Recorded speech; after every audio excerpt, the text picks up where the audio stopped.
visto, los que ya vieron la película, comenten por ahí abajo cómo la pasaron. Este video ya ustedes saben cómo lo hice. ¡Lo hice con mis lágrimas! Está de más decir alerta de spoilers porque en este video veremos curiosidades, referencias, cosillas que tal vez no notaste y preguntas resueltas. No olvides suscribirte y activar la campanita si todavía no lo has hecho para no perderte ningún contenido espectacular de los Guardianes, de Marvel y todo lo que está por venir este año con los estrenos épicos. Recuerda que justamente se viene la invasión secreta y si no tienes activada la campanita, entonces ¿cómo sé yo? ¿Cómo sé que tú no eres un Skrull? Guardianes de la Galaxia Volumen 3 resulta ser una de las películas más completas del UCM y con más referencias a toda la saga, no solo a las otras dos películas de los Guardianes, sino también a sus participaciones en Infinity War, en Endgame y por supuesto en el especial de Navidad. Es muy importante que veas todos los proyectos antes de ver esta película porque si no te vas a perder muchas cosillas. Y tú no quieres que pase eso, ¿verdad? Si no has visto el especial de Navidad, no vas a entender por qué de la nada ya Star-Lord le dice a Mantis que es su hermana. Si no te acuerdas de lo que pasó en Endgame, que lo dudo mucho, pues no vas a entender por qué Gamora no se acuerda de Star-Lord y lo trata mal todo el tiempo. Pero afortunadamente, si no tienes tan buena memoria o te perdiste alguno de los proyectos, pues en la misma película Star-Lord en menos de un minuto se encarga de darnos todo el contexto necesario para que entendamos su trasfondo con Gamora. We used to be in love.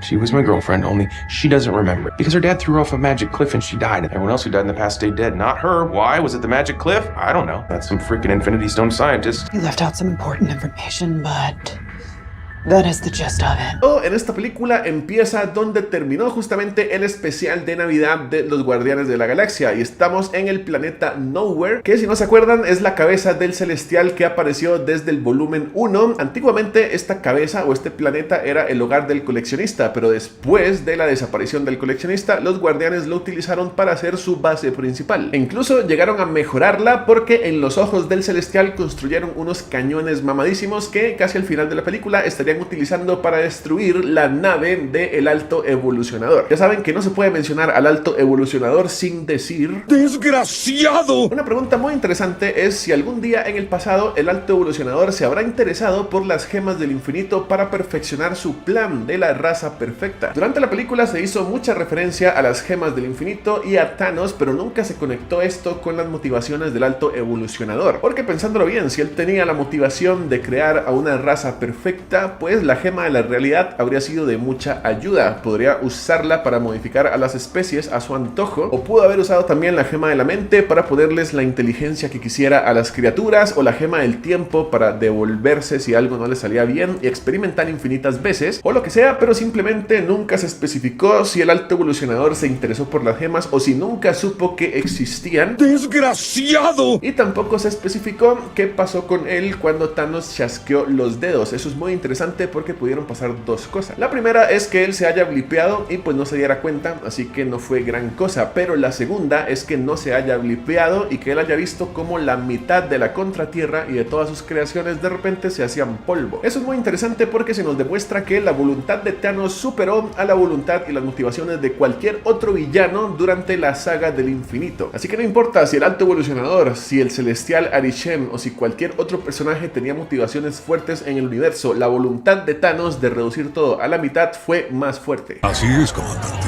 Pero mi fe en Cristo lo es más. Al principio de la película podemos entender que Nebula prácticamente ya no tiene terminaciones nerviosas, digamos que es como 90% robot y casi no siente nada aunque la desarrollen y le den una paliza. Esto lo podemos notar cuando Kraglin está experimentando con la flecha, se la clava en el pecho y a ella ni siquiera le duele, y no es que la flecha no duele, recordemos que en otra escena él se la clavó a Drax y él sí sufrió bastante. Así que no es que no duela, Kraglin se la clavó a Drax y después a Nebula, pero solo a Drax le dolió. Espera, ¿qué? Son unos depravados. Hablemos un poquito de la música porque Guardianes Volumen 3 nos ha regalado en sus 3 películas las mejores rolas de todo el universo cinematográfico de Marvel. Por suerte, tanto Star-Lord como Rocket tenían buen gusto musical y no llevaron el reggaetón hacia la galaxia, sino que llevaron los clásicos del rock, entre otras cosas. En este Volumen 3, personalmente mis canciones favoritas fueron justo la del inicio, que es Creep de Radiohead.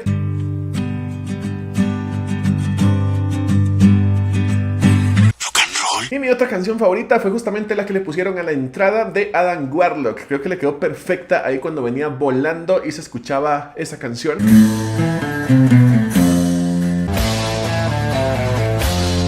Para que no tengan que preguntarle a Shazam o Alexa cómo se llama esa canción, pues yo se las digo. Se llama Crazy on You, de la banda Hurt, de 1977.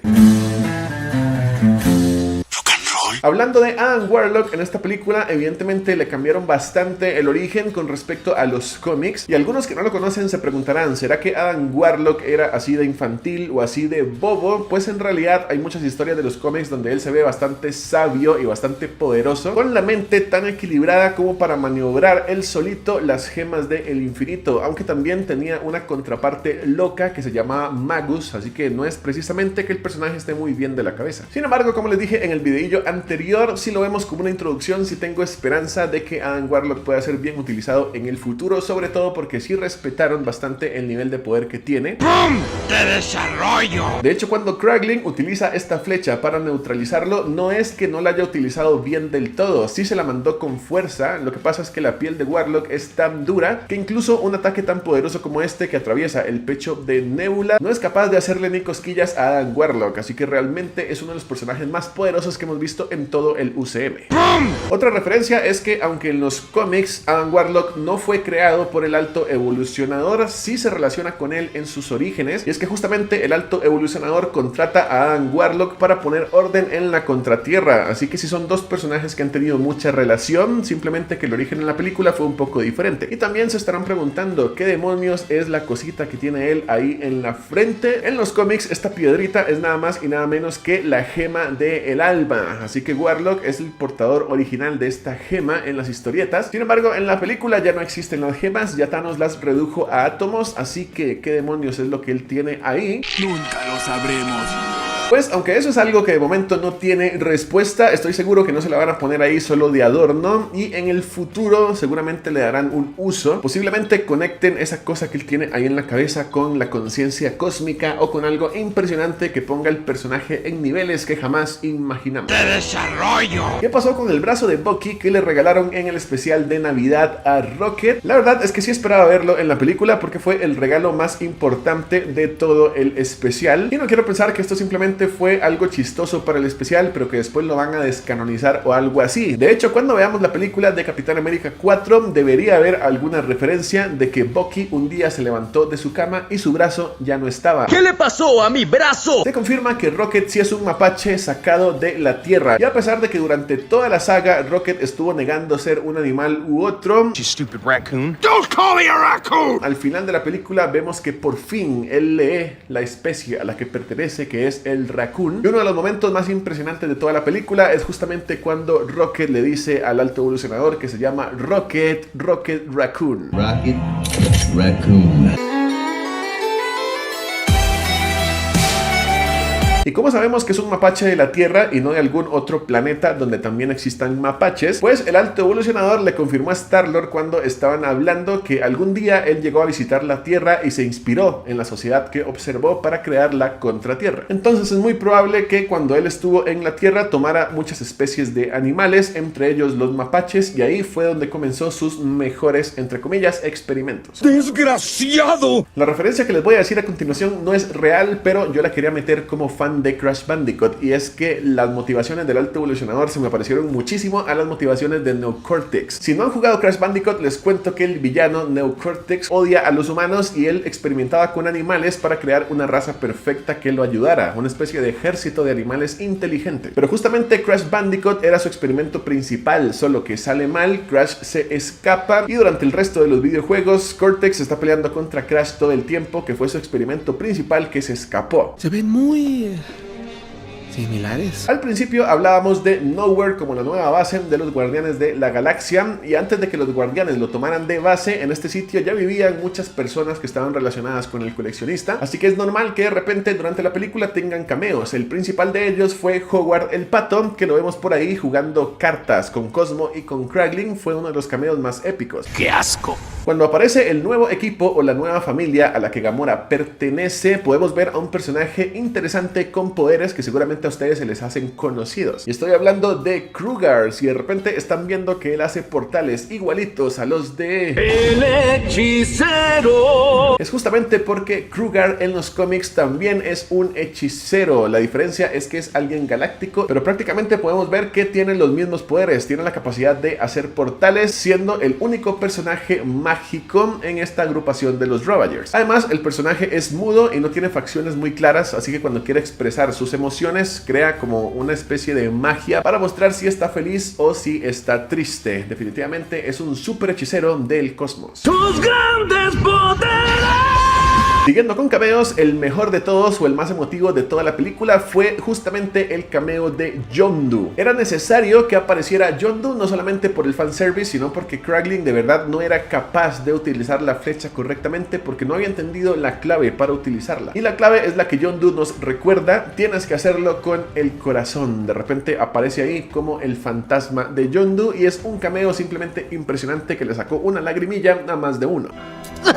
El origen de los soberanos fue cambiado en el UCM con respecto a los cómics, ya que en esta película se confirma que los soberanos, incluyendo a Yesha y Adam Warlock, realmente son una creación del Alto Evolucionador. Pero además de los soberanos se mencionan otras razas que él ha creado, como por ejemplo los Ceronianos y también los Animen. Todas estas razas no fueron inventadas, sino que realmente sí son especies alienígenas sacadas directamente de los cómics, así que es bastante épico. A ver si te pones a leer. En un punto de la película podemos ver que Mantis es quien le mete a Star-Lord la idea de visitar a su abuelo porque posiblemente todavía está vivo. Lo que ella no sabe es que el promedio de vida en la Tierra es bastante bajo. Star-Lord sí exagera un poco diciendo que los humanos viven apenas como 50 años y Mantis dice: ¿cuál es el propósito de nacer si solo vas a vivir 50 años? Pero realmente no estamos tan lejos de esa cifra. Ustedes sabían que el promedio de vida de la humanidad actualmente es máximo de 70 años, aunque bueno, el abuelo de Star-Lord rompe con esa media de vida porque cuando llega a visitarlo en la escena post-créditos vemos que todavía está vivo e incluso es capaz de levantarse y caminar. ¡Ya te enseñaremos, anciano! En la película se confirma que Rocket sufrió más que Nebula y tenemos que creerlo porque esto fue confirmado por la mismísima Nebula, así que no es ninguna teoría, es una realidad. En ese momento donde los guardianes están viendo el pasado de Rocket a través de una grabación y veían cómo el Alto Evolucionador lo diseccionaba y le arrancaba piezas y lo torturaba, la misma Nebula es la que dice: esto es peor que lo que Thanos me hizo. Y ojito, porque ella también menciona que Thanos le sacó los ojos y se los reemplazó por esos ojos negros que tiene ahorita simplemente con un método de tortura. ¿Qué puede ser peor que te saquen los ojos y te los sustituyan sin anestesia? Pues es peor lo que le hacían a Rocket, así que imagínense lo que les llegaron a hacer, que incluso no vimos en la película. Ni siquiera yo puedo imaginar los horrores. Eso me ha hecho pensar quién ha sufrido más en el universo cinematográfico de Marvel, y estoy hablando de todo tipo de sufrimiento, tanto físico como emocional. ¿Será acaso Rocket? ¿Será acaso Thor? ¿Será acaso Wanda? ¿Será acaso el hechicero? Si les gustaría que hiciera un video con un top explicando cuáles son los personajes que han sufrido más desde el menos hasta el más, junto con su comentario pueden dejar un emoji de una carita llorando o pueden hacer otro comentario con la carita llorando. Y si veo muchas caritas llorando, quiere decir que ustedes quieren sufrir conmigo y ver ese top de los personajes que más sufrieron en el UCM. ¡Entiendo! De hecho, Rocket sufrió tanto que solamente una vez en toda la saga se atrevió a hablar sobre su pasado libremente y se le notaba el sufrimiento en sus ojos. Y esa única vez que él habló sobre su pasado fue en Guardianes de la Galaxia 1. Veamos la frase completa para llorar una vez más. Yo no pedí que me hicieran pedazos y me unieran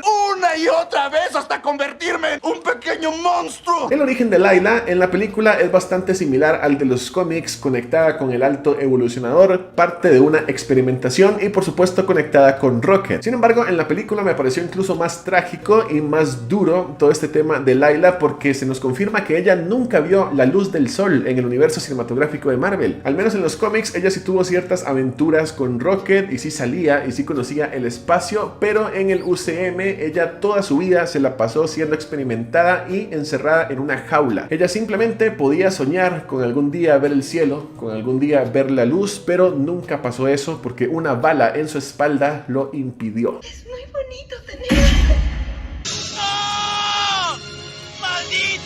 Algo que posiblemente no sabían es que la existencia de Layla fue referenciada desde Guardianes de la Galaxia Volumen 1, cuando hacen la presentación de los personajes y cuando los capturan. Vemos que en la tarjeta de presentación de Rocket a él lo relacionan con un personaje llamado Layla. Me pregunto, ¿cómo demonios sabían los que lo capturaron que Layla existió siquiera? Pues en ese momento pudo haber sido simplemente una referencia o puede ser que Rocket lo dijera porque sus amigos fueron personajes muy importantes para su vida. Algo súper interesante para analizar también sobre eso es el tema del plano astral. Sabemos que en Marvel existen diferentes versiones del cielo o diferentes planos astrales dependiendo de los personajes, y ya que en Marvel existen estos diferentes planos astrales o estas diferentes versiones del cielo, podemos pensar que este sitio donde Rocket estaba con Layla y sus amigos no era parte de su imaginación, sino que a lo mejor sí era un plano astral real, lo cual nos puede dar un poquito de paz, porque si esta escena es algo real y no solamente está en la mente de Rocket, quiere decir que los amigos de Rocket se encuentran en un lugar feliz después de tanto que sufrieron en vida. Ya puedes descansar. ¿Y será acaso que en esta escena nos prepararon para la muerte de Rocket en el futuro? No se murió ahora, pero sí se va a morir después. ¿De qué estoy hablando? ¿Qué intentas decirme? Pues bueno, en esta escena vemos que Rocket ya está completamente listo y dispuesto a morirse. Ya está a punto de irse con sus amigos, pero es Layla quien lo detiene, le pone la mano en el pecho y le dice que todavía no es su momento. Esto es porque del otro lado Star-Lord lo estaba reanimando, así que él regresa a la vida, pero esta escena sí podría ser una preparación para una eventual muerte, ya que posiblemente la próxima vez que veamos este plano astral con Rocket, ya quizás Layla no lo detenga, sino que más bien le digan: ahora sí, es tiempo de venir con nosotros, ya puedes descansar. Esos comentarios que haces son tan hirientes. Hablando de paz y satisfacción, uno de los momentos más bonitos es justamente cuando Rocket le despedaza toda la cara al alto evolucionador. Esta escena la disfruté como no tienen idea, y realmente es una referencia a los cómics, ya que el alto evolucionador ha llegado a aparecer en algunas viñetas con la cara completamente desfigurada, como si le hubiesen arrancado la piel. Así que esta cara horrible que vemos al final de la película no se la sacó James Gunn de la manga, sino que realmente corresponde a una viñeta de los cómics y fue un momento muy placentero. ¡Obtienes lo que esperas! La casi muerte de Star-Lord fue una tremenda referencia a la muerte de Yondu en el volumen 2, ya que si esto se hubiera concretado hubiese sido una muerte exactamente igual. Ambos personajes estaban en el espacio y por la falta de oxígeno y las bajas temperaturas, pues su piel se comienza a congelar, se comienza a hinchar hasta que simplemente el corazón deja de latir. La gran diferencia entre Yondu y Star-Lord es que, como les dije también en mi explicación de la postcréditos, Star-Lord sigue siendo mitad celestial, por lo cual pudo resistir el tiempo necesario hasta que Adam Warlock llegara a rescatarlo. Realmente Groot rompió las reglas de su lenguaje cuando les dijo a los chicos que los amaba, o significaba algo todavía más profundo. ¿Qué intentas decirme? Tal vez él sí dijo yo soy Groot, pero todos en el cine lo entendimos porque, al igual que los guardianes, ya conectamos con él y ya podemos entender su lenguaje. Y eso me cambió la vida porque es una interpretación interesante. No es que simplemente Groot haya roto las reglas de su lenguaje, sino que para este punto de la saga, que ya es la despedida de los guardianes, nosotros como espectadores ya formamos parte también del grupo, así que al igual que ellos ya podemos entenderle a Groot. ¿Entendiste? Sí. Me impresionas. Las personas que no conocen a Groot y que no conectan con Groot simplemente escuchan yo soy Groot, pero las personas que ya estamos conectados con su corazón podemos entender exactamente qué es lo que dice. ¿Será acaso esta la clave de por qué los guardianes sí le entienden y por qué nosotros le entendimos esa frase en específico? Porque Groot también nos lo dijo a nosotros. No llores. Nebula fue un personaje bastante amargado durante toda la saga, no es para menos después de todo lo que vivió con su desgraciado padre. Sin embargo, algo que me encantó al final de la película es que de verdad Nebula nunca había sido tan feliz. Incluso en el especial de Navidad podíamos ver que ella hacía unos cuantos bailecillos, pero todavía estaba muy seria, ¿no? Como que todavía no se permitía ser feliz. Algo dentro de ella quería hacerlo, pero no podía. Sin embargo, al final de esta película vemos que justamente ya ella se libera de toda esta desgracia, levanta los brazos y nunca la habíamos visto tan feliz como al final del volumen 3. Yo solo quería que fuera feliz. Siguiendo con las cosas tristes, la despedida de los Guardianes de la Galaxia es una referencia al primer encuentro o a la primera reunión que ellos tienen en la primera película, porque en el volumen 1 Star-Lord justamente hace una reunión para motivar a los Guardianes y decirles que tienen que pelear juntos para ayudar a otros, y es un discurso bastante emotivo. Vemos que Rocket está sentado por ahí en un banquito, igual como está sentado en esta despedida del volumen 3, y en el volumen 3 también están formando un círculo. Formando un círculo, como inútiles. Así que esta escena es demasiado representativa, porque si lo pensamos, con un círculo inició todo. Justamente en ese círculo de inútiles que dice Rocket es donde se formó el primer plan y donde se formaron ya como equipo para vencer a la amenaza de Ronan. Y en la tercera película también fue en un círculo donde dijeron sus últimas palabras como equipo, porque ya se tenían que separar. No sé por qué estoy llorando. Hay muchísimas más referencias y muchas de ellas se ubican de hecho en los créditos de la película. Vale la pena leer todas esas letras negras porque porque acompañados con todas esas letras tenemos un montón de fotografías de los momentos más importantes de toda la saga de los Guardianes, no solamente de sus dos películas anteriores, sino también de sus momentos en Infinity War, en Endgame y hasta en el especial de Navidad. Así que los créditos vale mucho la pena verlos, no solamente porque después se vienen las escenas post créditos, sino porque las fotos que aparecen son momentos muy disfrutables para homenajear estos 9 años de aventuras que tuvieron los personajes desde su debut en el año 2014 en la fase 2 del universo cinematográfico de Marvel. No puede ser. Qué rápido que pasan 9 años. Yo me acuerdo en 2014 cuando apenas estaba yendo a ver esta película, y así de rápido estarán pasando otros 10 años y quién sabe qué estaremos viendo en el futuro con Galactus, con los X-Men, o si parece entonces ya el cine se murió. Joder, el cine ha muerto. Para finalizar, solamente quiero decir gracias a los Guardianes de la Galaxia por 9 años de épicas aventuras. Creo que sin lugar a dudas esta es una de las trilogías más importantes y más hermosas de toda la historia del cine. Extrañaremos a los Guardianes, no sé si en el futuro habrá un volumen 4 con los nuevos o si por nostalgia dentro de unos años veremos al equipo original reunirse por algún motivo, pero recuerden que parte del viaje es el final. Esperamos seguir viviendo historias épicas así en el cine de superhéroes que nos hagan emocionarnos y llorar y sentir conexión con los personajes así súper épicos que antes del 2014 no sabíamos ni quiénes eran y ahora estábamos llorando por el final de esta era tan maravillosa. Siempre fueron mis favoritos. Nos vemos en la siguiente, y de estos 9 años de los Guardianes yo he estado como 6 o 7 aquí en YouTube. Cuando estrenó el volumen 1 yo todavía no tenía Pelicómic, pero es un honor haber cerrado con ustedes esta historia y también lo que está por venir.